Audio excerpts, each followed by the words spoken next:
warri sagantaa kana qopheessan hundi keessanuu galata argadhaa fayyaa ta'a. Har'aa keessummaa guddaa jabaa waliin jirutu jira. Keessummaan keenya kun nama umurii isaa barnootarraa eegalee haga ammaatti qabsoo kana keessatti qooda olaanaa qabaachaa jirudha. Nama Oromoon hedduu irraa abdattu nama murannoo qabu. Murannoon isaa Oromoodhaaf galaa ta'u kan gartee hansaa qofaa ta'uu hin taane kan nama onnachiisu, kan nama jabeessu, cimsu jechuudha. Kana yeroo duraatiif jalqaba bara 2011 haamaan gaafa argeen irraa hubadhe jechuudha. Saba kanaaf na wareegama yooniin umurii koo kanaan uummata koof hin hojjenne yoomiin hojjedhaa na bobbaasaa jedhee nama ija diimessee namatti deemu ture jechuudha. Waan hawwe, waan barbaadu yeroo yoo haa fudhatu malee bira gahee dhaqqabee waraana birgeedaa fi kutaa waraanaan ijaare Oromoon akka boquu ol qabatu nama tolchee jechuudha. Nama clarity of thoughts gartee waan inni yaadu qulqulluu ifatti eenyuttuu dubbachuu danda'u. Firattis, diinattis, alagaattis mamii tokko malee nama dubbachuu danda'u, nama dandeettii hoogganummaa qabu kan Oromoon akka badhaasaatti qabdu jechuudha. Waan barbaadu sirnaan beeku nama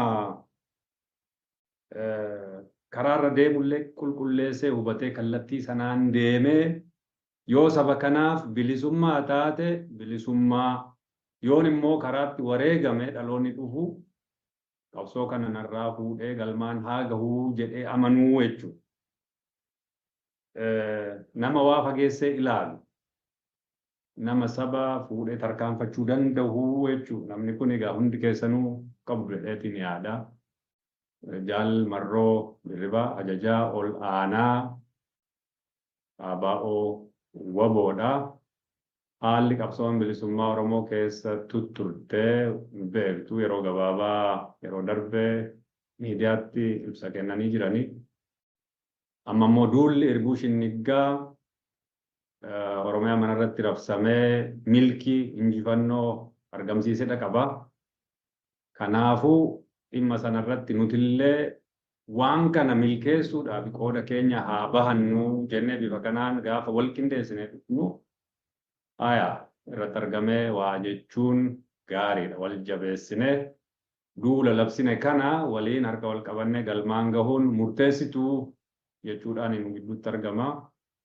Akka waltajjii abboomu simatuu afeeraa jechuudha yoo intarneetni isa rakkisuudhaa baate dhagaama ta'ee yoo nu dhageessa taate maayikii fudhachuu dandeessa Jaal Marroo.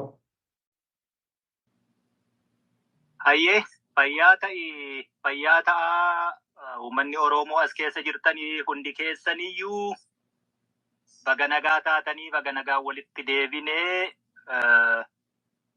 yeroo dheeraa isinirraan fudhadhu sagantaa qabdu sagantaa torbeef sanaa oliif itti qophaa'aa akka turtan quba qabaa. Namni hedduun sagantaa sanas beeksisaa ture. Sagantaan beeksifamaa tures egaa Oromoo mamaatii keenya irraa immoo akka inni milkoofnes beeksisni sun yeroo sooshaal miidiyaa irraa gadi bubbu'aa tures argaan ture.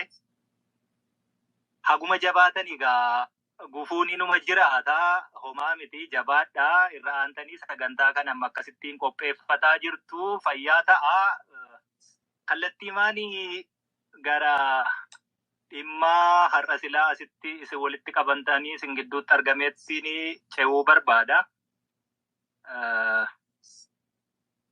Egaa waan qabsoo wanti isin quban qabne hin jiru. Uummanni Oromoo guutuu biyyaa keessa jiru akkasumas biyya ambaa jiru hundumtuu itti dhiyeenyaan ni hordoftu. Wanti adeemaa jiru waa haaraa miti eenyumaaf iyyuu nama waa'ee qabsoo Oromoo keessatti quuqama qabuu fi wareegamatti kaffalaa jiru hundumaafi. Egaa yeroo darbe kana wanti adeemaa ture isin beektanii waraanni bilisummaa Oromoo nagaaf jecha rakkoon Oromoo karaa nagaa hiikoo argatee osoo rasaasan dhukaasiini Oromoof Oromiyaanii waan isaanii maluu fi uummanni Oromoo waan barbaadu argachuu ni dandahama yoo ta'e jennee nagaaf bakka laannee waa hojjenne. Haguma nagaaf bakka laannetti ammoo albaadhesti yeroo hedduu akkatti waa ilaaluudha qaba. Wanni suni sodaa itti fakkaates haa ta'uu yookaan ammoo waraanni bilisummaa Oromoo akeekaaf kaayyoo isaa silaa kaqawwee isa kaasisee abbootiin keenya kumni kitillii ganama itti kitimaman sana waan dagate itti fakkaatuuttis hin beeknu.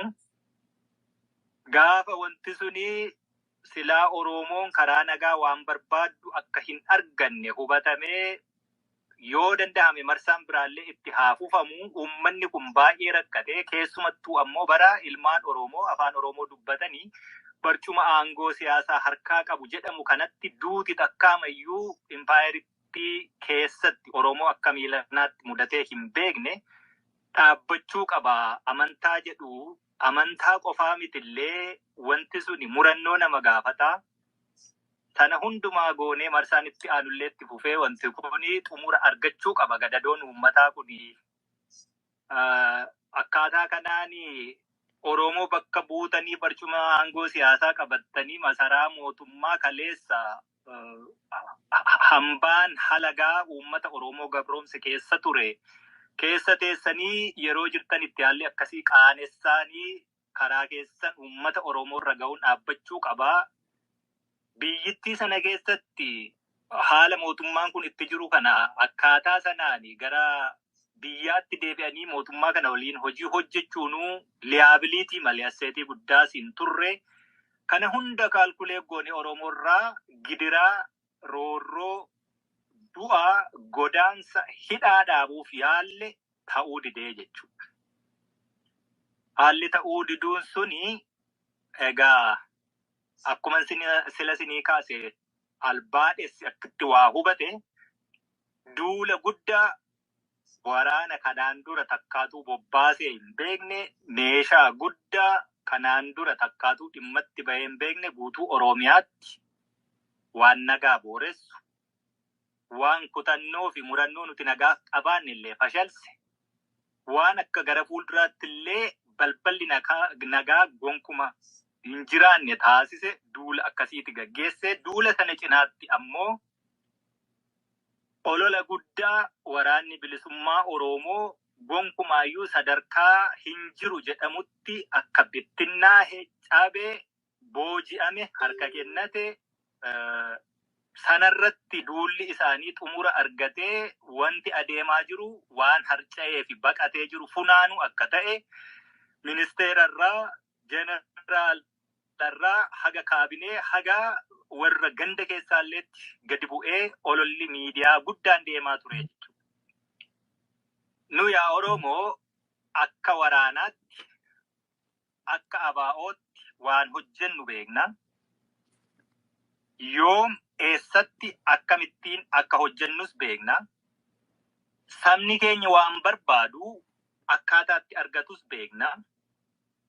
Daandiin dheeraan dadhabsiisaan wareegama ulfaataa gaafatu yoo osoo achi hin gahamiini mootummaan kun qalbii godhatee bulguu ta'ee dhiiga namaa soorachuu dhiisee namummaatti yoo deebi'ee waan Oromoof malu otoo hin sharafamiin kaleessas ejjennaa keenya sharafame jennaan 2018 osoo keessaa hirmaatiin hafne ammas sharafame jennaan keessaa baane. Boriyyuu jira taanaan nagaa haasa'uu hin sodaanne. Haga lilmee cittuu fi xurii qeencaa immoo gaaffiin Oromoo deebii karaatti hin arganne sharafamtutu jira taanaan immoo fudhan. Haala akkasiin duulli nurratti gaggeeffame waan hojjennu waan beeknuu fi yeroo adeemnes mootummaa kanarraa akka nama tiktiisarraati damma eeguutti waa tokkoyyuu irraan eegne waan ta'eefi nagaaf jecha immoo komitmentii qabnu argisiisuuf deemne irraa kan hafe sanaafis qophii qabna turre waan ta'eef duulli jedhames ololli ta'es facaatii booji'amuu harka kennachuu guutummaa guutuutti WBO'n sadarkaatti Oromiyaa keessatti tireetii ta'uu hin dandeenye irraan gahameera kan jedhamaa tures takkaallee lafarratti akka miidiyaa karaa foddaa televezyiinii fi sooshaal miidiyaa irratti afuufamuu sana akka hin taane yeroo ofii keenyaa barbaannetti sagantaa fi karoora mataa keenyaan guutummaa Oromiyaatti lola irbuu shinniigaa labsuuni barbaachisee jechuudha. Yeroo hin jirtu jedhamtu jirraa gaafa jettu kumaatamaanidha barooddaa jechuudha. Sanadha argisiise duulli irbuu shinniigaa. Duulli irbuu shinniigaa akeeka lama qaba. Akeekni inni tokko waraanni bilisummaa Oromoo intaatti ta'uu keessoonsaa tokkollee kan hin sochoone kan hin tuqamne yeroo barbaadetti akka barbaadee fi bakka barbaadetti duula barbaade gaggeessuu akka danda'u argisiise. Akeekni isaa inni lammataa immoo duulli irbuu shinniigaa. Egaa irbuu shinniigaa inuma beektu hoogganni ABO wal faana bakka tokkotti adeemsa qabsoo keessatti imalarra osoo jiru bobbaa sanarratti shiftoota Sumaaleetiin amantaatiin gargar baafamanii warri amantaa warri shiftootaa sun qabu fudhate darbuu akka danda'u fi warri sun immoo hin qabne ajjeefamuu akka danda'u gaafa carraan akkasii kennamuu fi Oromoo taane Oromummaaf manaa baane amantiif kutaatiin gargar baane kaayyoo fi akeeka silaa kaleessa irratti wareegamna yookaan immoo milkoofne galmaan keenya jenne sana hin sharafnudhani boolla tokkotti dhumatani tokkummaa Oromoo bakka sanatti itichani nuti ammoo egaa midhaan tokko yoo facaaste qolli achitti tortoree miciraan achi keessaa bahee biqileetu firii 1000 kenna. Isaan warra achitti biqilee nuti keessaa baane nuuf xaa'oo ta'ani fakkeenya riqicha nuuf ta'a waan ta'eef rakkoo keessoo keenyatti jiru daddaaqamaa fi burjaajii keessoo keenyatti jiru guutummaan guutuutti jechuudha. Umurannee tokkummaa waaltawaa dirree tokko irratti fiingee tokkoon hiriira tokkorra dhaabbannee guutuu Oromiyaa keessatti maqaa dhaaba adda bilisummaa Oromoo waraana bilisummaa Oromootiin qabsoo akka gaggeessuu dandeenyu kan ittiin argisiisne irbuu sana kadeebisnee haaromsine ta'uudha argisiisaa jechuudha duulli irbuu shinniigaa. Haala akkasii kana keessatti gaa akkuma gabaasa adda addaa argataa jirtanii karaa arraata biyyoolessaa Oromiyaa karaa tiwiitarii adda addaa dhaabni kun qabu yeroo irraa yerootti appideet ta'uu waan argamaa jiru injifannoo waraana keessoonsaa guutummaa guutuutti hamilee guutuu qabuu fi yeroo barbaadetti karoora isatti kenname galmaan gahuu danda'u bakka barbaadetti immoo loluu danda'u. Kana argisiisa lolli keenya miilana. Injifannoo guddaa meeshaas qabeenyas diinarraa buufan. Haala akkasii kanaan duulli gaggeessinee hin dhaabbanne itti fufa. Duulli sun haga qaba yeroo qabaa jechuudha yerootti dhaabbatu.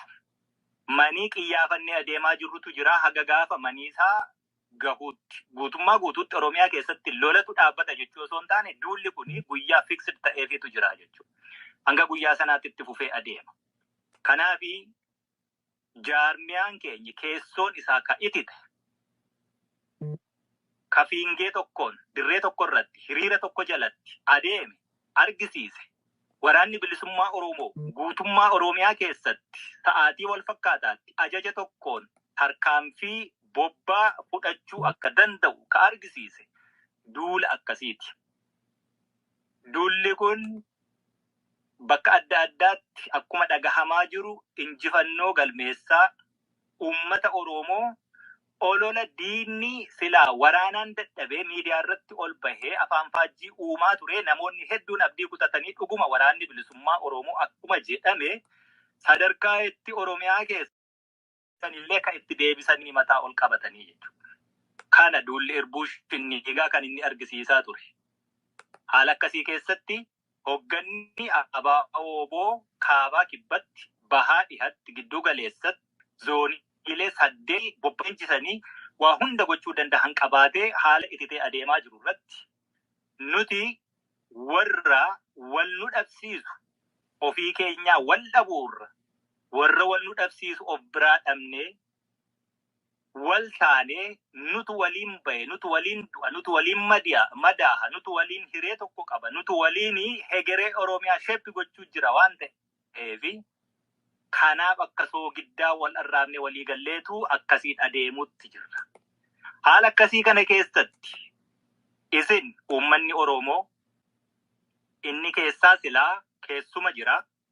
Qabsoo kana keessatti wareegama haga battala irratti hiriiree lolee wareegamuutti jira. Kan diida hiree Oromiyaa keessa jiraate wareegama qaamaa kafaluu hin dandeenye ammoo bakka jirtanitti cichitanii haala baay'ee ulfaataa olola baay'ee hamilee nama buusu olola gara maatii namaa diiguutti deemu kana hundumaa otoo gurra ittiin kenniin akeekaa fi kaayyoo nuti qabannee kaane qabsoo bilisummaa Oromoo keessattis isinis hiree itti qabdan qooda itti qabdan mirgas itti qabdanii dirqamas itti qabdan sana beektanii gufuu fi gufaata hundumaafuu osoo hin jilbeeffatiin warra wal nu dhabsiisu nuti isaaniif jecha wal dhabuurra isaanii dhabuu nu wayya jennee wal taanee gaafa deemnu nuti immoo isin dhabuun barbaannu si waliin deemna akeekaaf kaayyoom keessan nuuf ta'a jettanii ejjennaa qabaattanii waa hundumaa irra tarkaanfattanii warri nu waliin deemaa jirtanii silaaftuu namni galata waliif kennu hin jiru. Galanni keenyi lafee cabnee dhiiga dhangalaanee lubbuu dhabnee yoo milkaa'ee bilisummaa saba Oromoo abbaa argetu galanni isaa sana.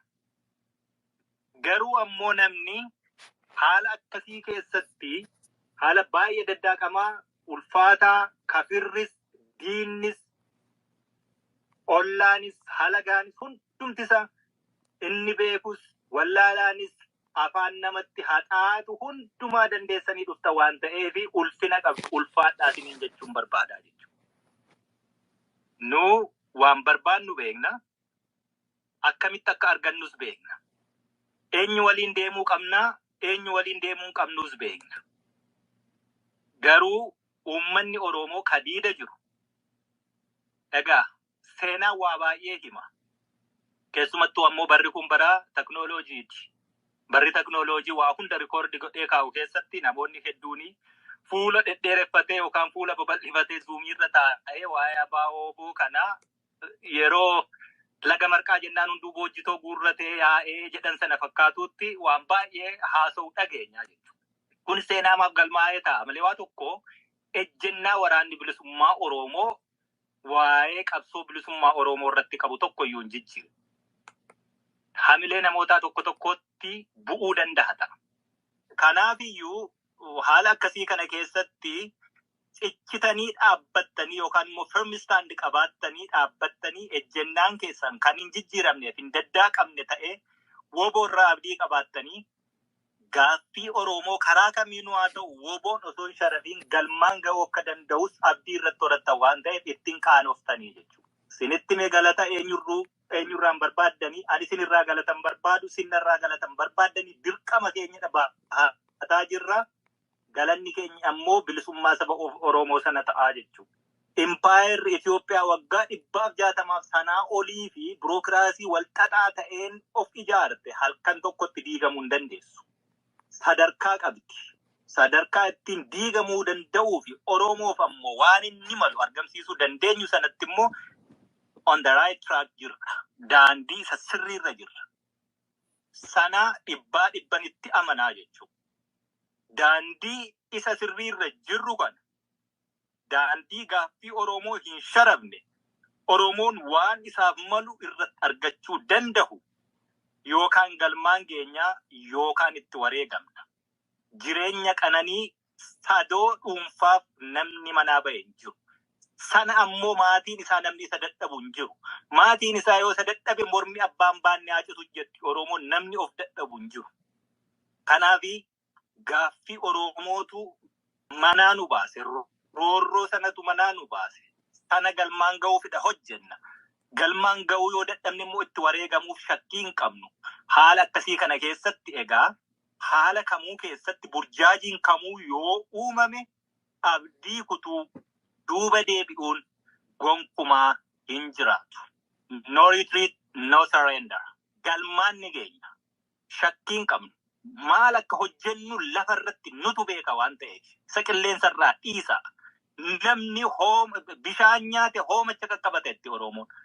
Haguma ololli baay'ataa deeme lafa irratti micciirraan sun akka jabaataa deeme beekuu qabdu. Yeroo olola guddaa dhageessan lafa irratti qonxoxxaan sun akka jabaataa jirudha beekuu qabdu. Beekna maal akka hojjetaa jiru. Biyya bututaa dhufte. Waggaa 160 wanni of ijaarte waggaa 5 keessatti wanni expose goone jira jechuudha. Waggaa hammanaa siniin hin jedhu garuu karoorfanne waggaa hangasiitti immoo iddoo akkasii geenya akka jenne lafa kaahanne sirriitti 100% akka gaariitti nu adeemaa jira. Olloonni biyya Oromiyaa koloneeffatan impaayiritii keessa jiran ollaan Oromoo akkamitti yaada? Maal yaada? Oromoo bilaalcha akkamii qaba? Impaayiritii keessatti maal takka ta'u barbaada? Dhaloonni har'aa isa kana bareecheetu beeka. Risk benefitii keenya kaalkuleet gochaadha sochoona. Callisnee ibidda harkaan hin qaban. Akka kaleessaatti pilaan B, C, D osoo hin qabaatiin pilaan A qofaan hin sochoonu jechuudha. Dhaloota akkasiitu dirree Oromiyaa keessa jira waan ta'eef. Dhaloota very democratic. Dubbatee rakkoo furachuu. Waan isan baasne lubbuu isaa qisaasurraatii dafee harka fudhachuu. Wal ta'ee dhaabbatee guutuu Oromiyaa keessatti yoo baroodi akka irraa bareedu ka beeku ganda gandaan wal ciree dhaabbachuun ammoo akka isa kuffisu kan beeku dhaloota waan kana hunda kaalkuleet godhachuu danda'u. Dhaloota akkasiiti waan ta'eef bubbeen kamuu gara kamittuu bubbisu isarraasu. Dhaloota akkasiiti qaba Oromoon har'a waan ta'eef waan itti qaana'uun qabu itti boonuudha qabdan. Impaayiritti bututaa deemaa jirtu kana dinagdeen laamsha'ee kufaa jirtu kana waraanni isiitii guyyaarraa guyyaatti harka kennataa jiru kana hamilee dhabee qawween ofiisaatuu deebi'ee wal tiksaa jiru kana maal keessatti hojjenne yeroo hangamiif maal hojjenne yeroo hangamiif immoo nu hafaa we know it. Kana sirriitti beekna jechuudha. Kanaaf abdii nurra kaayyadha. Walitti dhuftanii waraana bilisummaa Oromoo deeggaruuf yeroo jettanii deeggarsa mateeriyaalii qofaan laaliina. Oromoo taatanii maqaa waraana bilisummaa Oromooni caayaa tokko jalatti gaaddisa tokko jalatti walitti qabamuun nuuf deeggarsa. Isa kaanis bifa kanaan hammachuu yaala. Maallaqa qofaa involve gochuun barbaannu. Kanaan dura dubbadheeraan. Har'a yoo ilaaltu ta'e zooniileen kun hundi walii galee guutuu Oromiyaa keessatti irree waraanaa kuma kurnoota hedduu kuni fiingee tokkoon socho'aa jiru baajata mataasaa danda'e qaba. Inni sin achii buuftanii nuu kennitan immoo isa bonus abbummaadha sinii kenna. Itti gumaachitan dafqa illee keessan keessaa cobee biyya ormaa keessatti itoo biyya keessa yaaddanii rakkoo hedduu keessatti waan argatan irraa hir'uu qabaatan hir'uu keessan irraa waan nuu kennitan abbummaadha sinii kenna jechuudha. Waraanni bilisummaa Oromoo kanaa olitti guddata. Guddisuu keessaa waa gumaachitaniitu. Kan kanarraa hafee yeroo hundumaa yeroo walitti dhuftanii yookaan sababa duula tokkootiin yookaan immoo sababa sagantaa wayii tokkootiin qofaa ta'uu hin qabu. Sababa gabrummaa jala jirruuf gabrummaa jalaa ba'uuf immoo falmataarra jirruufi inni kun immoo akeekaaf kaayyoo keenya tokko nu taasisee hiree tokkitti bilisummaa barbaannu biyya keenya Oromiyaa dhuunfachuuf barbaannu qabnuufidha walitti dhufuu qabna. Kanaaf iyyuu duula irbuu shinniigaa si waliin dhaabbannaa keessaa qooda qabaachuu feenaa yeroo jettanii maateeriyaalii yookaan immoo waan mul'ataa ta'e qabatamaa ta'e itti gumaachuutiin qofaa osoo hin taane isin waliin jirra. Akeekaaf kaayyoon isin qabattanii tarkaanfataa jirtanii itti amanna jechuun nuuf jabe. Kanaaf iyyuu bakka jirtan hundumaatti nama hammachuu ofitti qabu isa dallanes isa burjaaja'es isa wallaales yoo bilisummaa Oromootti amana ta'e walabummaa Oromiyaatti ni amana ta'e birmadummaa biyya sanaatti ni amana ta'e haga fedhayyuu haa ta'u diina waliin hin dhaabbatu taanaan garaa bal'adhaa ofitti qaba akkuma keessoo waraana bilisummaa Oromoo ititee dirree irratti hiriira tokkorra dhaabbatee fiingee tokkoon socho'aa jirutti guutummaa addunyaa kanarra Oromoo faca'ee jirus hammachuuf tattaafadha. Isa garuu xannacha ta'e xannachi yoomuu foon hin ta'u muranis hin dhiigu hiddan qabu isa akkasii immoo hoolaa yeeyyii gogaa hoolaa uffatee nu keessa seenuu barbaadu. Yoomiyyuu jechuudha. Gateettiin qabsoo bilisummaa Oromoo warra akkasii baachuu hin danda'u. Inni sun rirmee dhaaba keessaati. Facaastuu tokkummaati. Ishii akkasii immoo irratti of kitimaa jechuudha. Garaan laafiinaafi irratti of kitima. Ololee kabuluu barbaadu. Dhiigaa fi lafeerraa xurii daldalatee buruu ka barbaadu. Inni suni dhiigaan Oromoo ta'uu danda'a. Dhiigaan Oromoo ta'anii fi Oromummaa qabaachuun immoo gargari. Kanaafi asirratti cichaa dhaabbadhaa jechuudha. Isa amala funyee qabu ofitti qabuu dandeessa garaa bal'atte. Isa rirmee dhaaba keessaa ta'ee garuu nu horfuu barbaadu yoomiyyuu taanaan expose gochaa deemuu fi itti duuluun dirqama jechuudha. Warri akkasii yeeyyii gogaa hoolaa uffatee qabsoo bilisummaa Oromoo keessa dhaabbachuu barbaadu. Namni hedduun as keessa jiru baay'een isaa ofimuu kan hin barbaanne. Baay'een isaa ba'aa hedduu baatee ka deemu. Baay'een isaa hir'ina nuti dirree irratti qabnu akka inni expose hin taane dhaawwa keenya duuchee ka deemu. Baay'een isaa waan himamuun irra hin jiraanne hedduu ka hojjetu. Asitti himuun kan hin danda'amne hedduu ka hojjetu jechuudha. Namni hedduun as keessa jirtan akkasi. Isa kaan diida taa'ee akkasumattiin immoo illeensa bubbisu akkasii. Iddootti bubbisutti waan inni nama fayyadu jiraachuu danda'a. Dubbisa. Isa garuu rirma dhaaba keessaa ta'ee nu kuffisuuf bubbisu yoomiyyuu taanaan faayideen duuban deebi'ina. Itti duulaa jechuudha. Dirreen qabsoo, dirree walootii, dirree walta'insaatii, dirree fiingee tokkoon socho'aa jirru. Erbuun shinniigaa inni hoogganoonni keenya cichoomina waliin dhaabbachuu Oromummaa nu barsiisanii kan itti deebi'ee haaromedha. Duulli keenya duula milkii qabu, duula injifannoo qabu. Qaama sagantaa adeemsa qabsoo waggoota hanganaatti iddoo hanganaa qabuu qaba Oromoon jennee karoorfanne keessaa tokko. Kuni yeroorraa yerootti sadarkaasaa eegee ni dhufa. Baay'inni duula keenya miilannaa ammoo gammoojjii Oromiyaa keessatti miti. Naannoo warra handhuura nu ciniinee handhuura Oromiyaa Finfinneetti dhiyaateeti. Sabni kana booddee hedduunsaa gara sanatti ta'a. Hangi har'a lolaa turre, hangi har'a duulaa turre, hangi har'a dhiiga dhangala'aa lafee cabaaf lubbuu dhabaa turre, isteeppiinsaa inni gammoojjii keessaa achi baadiyaa Oromiyaa keessaa xumurateera. Inni kunno jedhanii faggootti ilaalan kunootii jedhanii of biratti arguun dirqama waan ta'eef sana ta'uuf deema. Duulli keenya inni itti aanu baay'inaan bakka handhuura ciniinamne, handhuura irraa silmii sana bakkatti of buqqisuu dandeenyu iddooma waliin beeknu sanatti ta'aa jechuudha. Kanaaf waraanni bilisummaa Oromoo dhugaadhaa qarqara daangaarra hin jiru. Rakka Biraanuu Juulaa fa'aa Wallagga keessaa baasnee eessa keessaa baasnee ni ba'ee sirri hin darbe bira.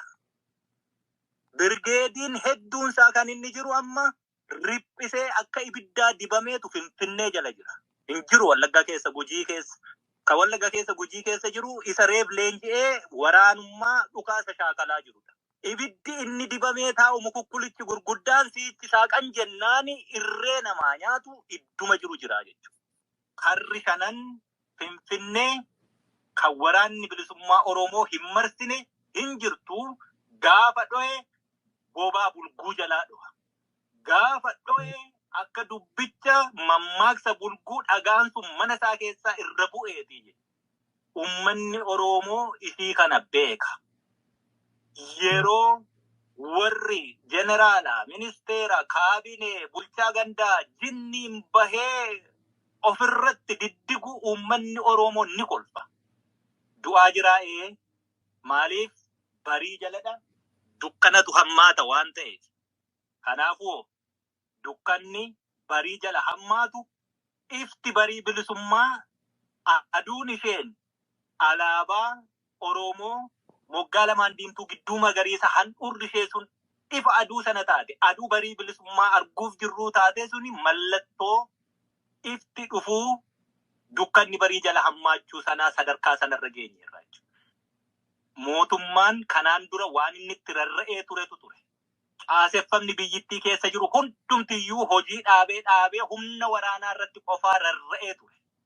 Wanti humna waraanaatti rarra'ee jiru suni amma humna waraanaa sana keessaan seenanii borobboranii muka guddaa jabaa fakkaatu yoo ilaaltu rirni garuu keessaan seenee miciraan isaa mar'ummaan isa gidduu jiru jabina mukichaa sana argisiisu nyaatee boossosee gaafanni biyyoo ta'ee gadi ba'ee argitaa jechuudha. Mootummaan kun akkasi. Amma sadarkaa bara dargii gaa jaarroleen as keessa yoo jirtu ta'e mallattoo xumura dargii humnaan dargaggeessa mandara keessa gabaa keessa bakka meeqatti deemee qabee humna waraana godhachuu achi booddee gara jiruutti deeme mallattoo sanatu jira. Dargaggeessa baay'inaan lafanni jimaa qamaa'u baay'inaan iddoonni bakkee bashannanaa naannoo puulii taphatan naannoo oolmaa bakka adda addaa silaa hojiin hin jiru dargaggeessi hojiin qabu barnoota hin qabu haala akkasiitiin dargaggeessa barnoota dhorkatanii hojii dhorkatanii carraan jirtu waraana ta'uu qofa akka ta'etti mootummaan qopheeffate kun bakka jiru hundumaatti guutummaa biyyittii keessatti nama qaamnillee hir'uu dabalatee jechuu waraana godhachuufidha qabaa jira beektu kana. Walakkaa waraana sanaa garuu waraana keenya ta'an shakkiina Oromoo. Nassiniin jedhe inni amaarti sirootuu yataattaquut sirootuu yiffattaal jettuu asitti ta'aa jechuudha. Walakkaan isaa. Kanaaf waan hojjennu beeknaan isiniin jedhe abdii nurra kaayyadha. Duulli irbuushinniigaa nun tuttuqiinaa jirraa jechuu maafi. Duula keenya meejar ta'e miti. Maayineri inni kun. Ololuma uummanni Oromoo maali dhiiroo hin jirtanii isinii ennaa piippiin akkasii burraaqee miidiyaarraa iyyuu jennaanuma deebbiitti kennine jechuu gabaabaa dubbi. Major Operation in Siege itti qophaa'a waan qabdan hundumaan kanuman isiniin jechuu barbaada. Fayyaa ta'a kanaa olitti yeroo keessan fudhachuun barbaadu ulfaadhaa sagantaa bareedaa qabaadhaa isiniin jedha. Egaa kanarraa kaafee waan addaa hin qabu na of kalchaa sagantaa keessan immoo naannoon kiyya nagumaa hirmaachuun hin danda'a. Kanaa booddee mana keessa taa'ee dhaggeeffadhaa jechuu sii deebisee jaan jireenya galatoomi.